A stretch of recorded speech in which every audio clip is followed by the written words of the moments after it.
नमस्कार, आप सभी प्रशिक्षुओं का Sai College of Teachers Training Onama के इस ऑनलाइन क्लास में स्वागत है। आज के क्लास में हम बात करेंगे बीएड सेकेंड ईयर के पेपर कोड EPC 4 के यूनिट 2 से। जैसा कि आप सभी जानते होंगे, बीएड के सेकेंड ईयर के EPC 4 के यूनिट 2 में आप सभी को पढ़ना है शिक्षकों में स्वयं का निर्माण। तो शिक्षकों में स्वयं के निर्माण के अंतर्गत हमें नीति शास्त्र भी पढ़ना है और इसके साथ ही साथ एक शिक्षक बनने में अपनी स्वयं की आकांक्षा क्या होती है, और इसके साथ ही साथ ज्ञान और वृत्ति के बारे में हमने पिछले वीडियो में चर्चा किए थे, बात किए थे। और आज का हमारा टॉपिक है, आज के क्लास में हम जानेंगे नैतिक मूल्य के बारे में। यानी कि आज हमसे बात करने वाले हैं आपके मोरल वैल्यूज़ के बारे में। मोरल वैल्यूज़ क्या होता है, नैतिक मूल्य क्या होता है, इसके बारे में हम बात करेंगे, डिस्कस करेंगे। तो आप सभी हेडिंग दे दीजिए नैतिक मूल्य, यानी कि अंग्रेजी में आप लिखेंगे मोरल वैल्यू, जैसे कि बोर्ड पर लिखा हुआ है आप लिख सकते हैं मोरल वैल्यू। आज का आपका टॉपिक है नैतिक मूल्य। नैतिक मूल्य से यदि आपकी एग्जामिनेशन में प्रश्न आते हैं तो सबसे पहले आप लिखेंगे मनुष्य का जो है नैतिक मूल्य क्या होता है, क्योंकि आप सभी जानते होंगे मनुष्य एक क्या है, सामाजिक प्राणी है और उसे दूसरों के साथ नैतिकता के साथ ही रहना चाहिए, यानी कि नैतिकता से रहना चाहिए। मनुष्य क्या है, एक प्राणी है लेकिन सामाजिक प्राणी है, और उसे जो है दूसरे मनुष्यों के साथ, दूसरे व्यक्तियों के साथ, दूसरे प्राणियों के साथ, चाहे कोई भी प्राणी हो, सबके साथ उसे नैतिकता के साथ रहनी चाहिए। जब हम बात करते हैं मनुष्य एक सामाजिक प्राणी है, तो शायद आप सभी को ज्ञात होगा यह कथन जो है महान यूनानी दार्शनिक अरस्तु के द्वारा कहा गया था। यानी अरस्तु ने कहा था मनुष्य एक सामाजिक प्राणी है। अरस्तु को आप सभी जानते होंगे, अरस्तु क्या थे, प्लेटो के शिष्य थे एवं सिकंदर के गुरु थे। यानी कि आप कह सकते हैं, हम सीक्वेंस की बात करें तो सबसे पहले सुकरात आते हैं, सुकरात के शिष्य हुए प्लेटो, और प्लेटो के शिष्य हुए अरस्तु, और अरस्तु के शिष्य आपका सिकंदर था। ये आपको याद रखने के लिए मैंने बता दिया, इसको आप इस सीक्वेंस को याद रखिएगा। चलिए हम आगे जानते हैं कि नैतिक मूल्य को जो है निम्न परिभाषाएं दी गई है। नैतिक मूल्य की यदि हम परिभाषा की बात करें, यदि हम डिफिनीशन की बात करें, तो नैतिक मूल्य की परिभाषा में आप क्या लिखेंगे, नैतिक मूल्य की परिभाषा में आप सभी को लिखना है, आप सभी लिखेंगे नैतिक मूल्यों का विशेष रूप से अर्थ होता है मानव का आचरण या व्यवहार जो दूसरे व्यक्तियों के प्रति विभिन्न परिस्थितियों में होता है। यानी नैतिक मूल्यों का विशेष अर्थ क्या होता है, नैतिक मूल्य का विशेष अर्थ होता है जो आपका व्यवहार है, जो मानव का व्यवहार है, जो मानव का आचरण है, वो दूसरे व्यक्तियों के प्रति, यानी कि आपका व्यवहार मेरे प्रति क्या है और मेरा व्यवहार आप सभी के प्रति क्या है, या फिर आपके जो घर के लोग हैं, आपके समाज के लोग हैं, आपके सोसाइटी के जो लोग हैं, या फिर आपके छात्र हैं, उनके प्रति आपका व्यवहार क्या है एवं आपके छात्रों के प्रति आपका व्यवहार क्या है। इसी व्यवहार को हम लोग क्या करते हैं, देखने की प्रक्रिया को जो विभिन्न परिस्थितियों में होती है, उसे हम लोग क्या कह सकते हैं, उसे आप नैतिक मूल्य या फिर मोरल वैल्यू कह सकते हैं। आगे आप लिखेंगे वह कोई भी चीज़ जो हमें दूसरों के साथ सही प्रकार या सद्व्यवहार करने में सहायता प्रदान करती है, वही नैतिक मूल्य कहलाती है। यानी कि नैतिक मूल्य आप किसे कह सकते हैं, वह कोई भी चीज़ जो हमें दूसरों के साथ सही प्रकार या सद्व्यवहार, यानी कि आप कह सकते हैं कि आपका व्यवहार दूसरों के साथ कितना सही है, कितना बेहतर है, उसी व्यवहार को जो आप दूसरों के साथ व्यवहार करते हैं, सद्व्यवहार करते हैं, वो उसे हम क्या कहते हैं, उसे हम नैतिक मूल्य कहते हैं।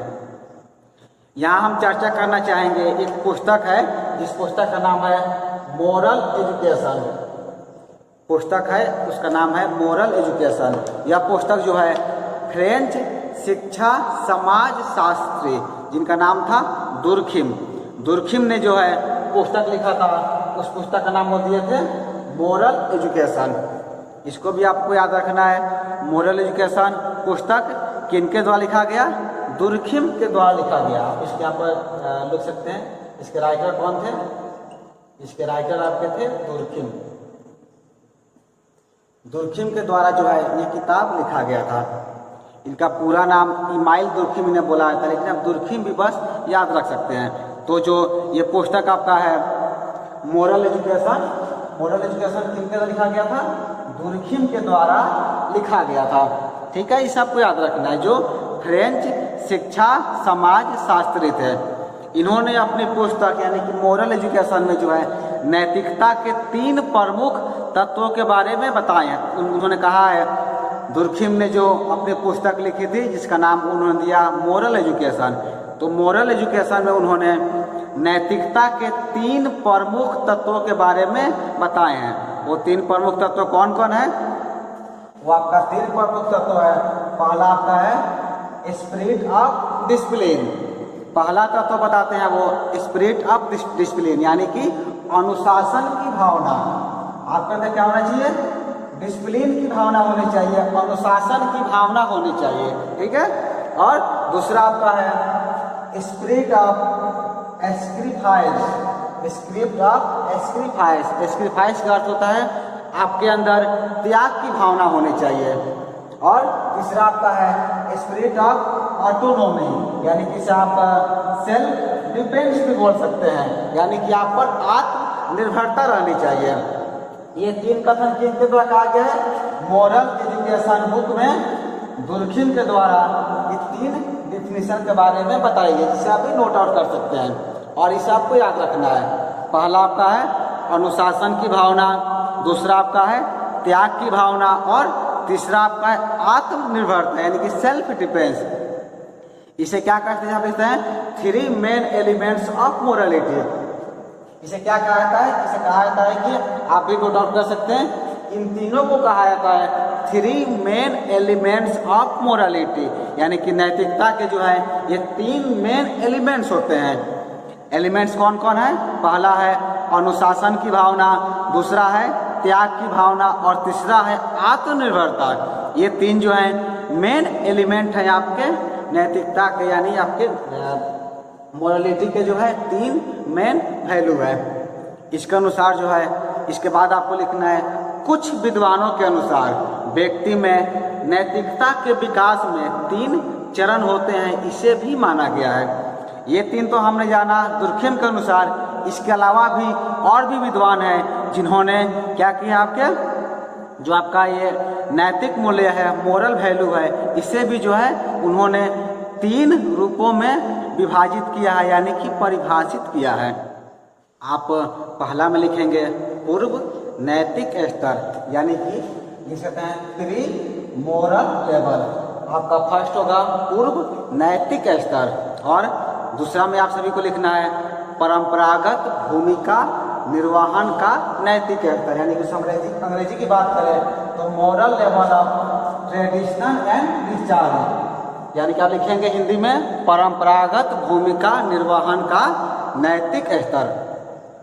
और यदि हम तीसरे की बात करें तो तीसरा में आपको लिखना है स्वयं स्वीकारे गए नैतिक सिद्धांतों का नैतिक स्तर, यानी कि स्वयं स्वीकारे गए नैतिक सिद्धांतों का नैतिक स्तर। Moral level of self accepted moral principle, Hindi इसका हुआ स्वयं स्वीकारे गए नैतिक सिद्धांतों का नैतिक स्तर। तो ये 3 जो है आपके बाकी जो विद्वान हैं उनके द्वारा ये परिभाषित किया गया है। तो आप पहले में लिखेंगे, पहले आपसे लिखा है ना, लिखा होगा प्री मोरल लेवल, यानी कि पूर्व नैतिक स्तर, प्री मोरल लेवल हेडिंग देंगे और इसमें आप सभी को लिखना है इस स्तर पर बालक न तो नैतिक होता है और न ही अनैतिक। जो ये पूर्व नैतिक स्तर होता है, प्री मोरल लेवल होता है, इसमें जो बालक होते हैं उनका स्तर क्या होता है? न तो नैतिक होते हैं और न ही अनैतिक होते हैं। उसका व्यवहार स्वयं केंद्रित होता है। उनका व्यवहार क्या होता है? खुद पर रहता है, स्वयं केंद्रित रहता है। वह दंड से बचने या पुरस्कार पाने हेतु कार्य करता है। प्रशंसा और प्रताड़ना के कारण वह व्यवहार की अच्छाई या बुराई को जानता है। इस स्तर पर वह व्यवहार से प्रेरणाएं प्राप्त करता है, यानी कि आप कह सकते हैं जो आपका ये प्री मोरल लेवल होता है, यानी कि पूर्व जो आपका ये होता है पूर्व नैतिक स्तर, इसमें क्या होता है उन बच्चों को लिया जाता है वो जिनके अंदर अभी नैतिकता का विकास नहीं हुआ रहता है। वो ना तो नैतिक होते हैं और ना ही अनैतिक होते हैं। उनका व्यवहार कैसा होता है, उनका व्यवहार जो है स्वयं केंद्रित होता है, खुद के ऊपर केंद्रित होता है। वह दंड से बचने के लिए या फिर पुरस्कार पाने हेतु कार्य करते हैं। उन्हें प्रशंसा और प्रताड़ना के कारण वह व्यवहार की अच्छाई या बुराई को जानते हैं। यानी कि कोई यदि वो कार्य करते हैं, उस कार्य के उपरांत उन्हें दंड दिया जाता है, उन्हें प्रताड़ित किया जाता है, तो उनके दिमाग में, उनके मस्तिष्क में ये चीज़ें बैठ जाती है कि ये कार्य हमको नहीं करना है, यह कार्य क्या है, अनैतिक है। और किसी कार्य के उपरांत यदि आप बच्चे को शाबाशी देते हैं, उन्हें पुरस्कार देते हैं, तो बच्चे को क्या लगता है, उनके मस्तिष्क में यह चीज़ें बैठ जाती है कि यह कार्य बेहतर है, यह कार्य हमको करना चाहिए, यह कार्य क्या है, नैतिक रूप से सही है। यानी कि मोरल वैल्यू उसका क्या है, सही है, वो कार्य बेहतर है। तो उनका व्यवहार क्या होता है, जो एक्टिविटी करते हैं उसी एक्टिविटी के अनुसार दूसरों के द्वारा जो व्यवहार किया जाता है वही व्यवहार उनके मस्तिष्क में बैठ जाता है। यानी कि आप छोटे बच्चे को यदि गलत कर रहे हैं तो कहा भी जाता है यदि छोटे बच्चे को आप गलत करने पर नहीं डांटेंगे, उन्हें नहीं प्रताड़ित करेंगे, तो उनके मस्तिष्क में ये चीज़ें बैठ जाएगी कि क्या होगा कि बच्चे को ये लगेगा कि ये कार्य नैतिक है और वो कार्य कंटिन्यू करते चले जाएंगे। आप सभी देखे होंगे जब छोटे बच्चे को यदि गलत कार्य के उपरांत उन्हें डांटा नहीं जाता है तो क्या होता है, बड़े होने पर वो कार्य और ज़्यादा करते हैं और उसके उपरांत वो उस कार्य से दूर नहीं हो पाते हैं। इसीलिए कहा गया जब छोटे बच्चे जो हैं यदि कोई ऐसा गलत कार्य करें तो उन्हें आप प्रताड़ित भी करें और दंड भी दें, और यदि बेहतर कार्य करते हैं तो उन्हें आप प्रशंसा भी करें, उन्हें पुरस्कृत भी करें, जिससे क्या होगा, उनके अंदर एक बेहतर नैतिकता का विकास होगा, बेहतर मोरल लेवल उनके अंदर विकसित होगी। चलिए दूसरा में आपसे भी ने लिखा होगा दूसरे पॉइंट में, परंपरागत भूमिका निर्वहन का नैतिक स्तर, यानी कि moral level of traditional role discharge. इसमें आप सभी को लिखना है इस स्तर पर बालक यह सीखता है कि समाज के अनुसार क्या अच्छा है और क्या बुरा। जब इस स्तर पर बच्चा आता है तब वो सीखने लगता है कि सोसाइटी के अनुसार, समाज के अनुसार वो कौन सा कार्य जो है बेहतर है और कौन सा कार्य बेहतर नहीं है, यानी कि कौन सा कार्य अच्छा है और कौन सा कार्य बुरा। वह समाज में प्रचलित परंपराओं और मान्यताओं के अनुसार व्यवहार करना सीखता है।